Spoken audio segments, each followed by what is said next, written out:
Hi guys, for today's video ay gusto ko sana mag-share sa inyo ng aking experience nung nagbalak sana akong kumuha ng BMBA.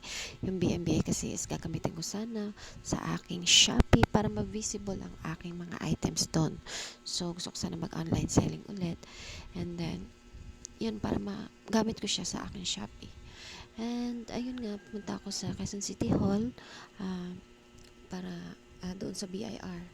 And then, nag-ask ako kung paano pumunta doon. And nag-ask din ako sa mga personnel. And sabi nila yung DTI at BMBI kinukuha through online.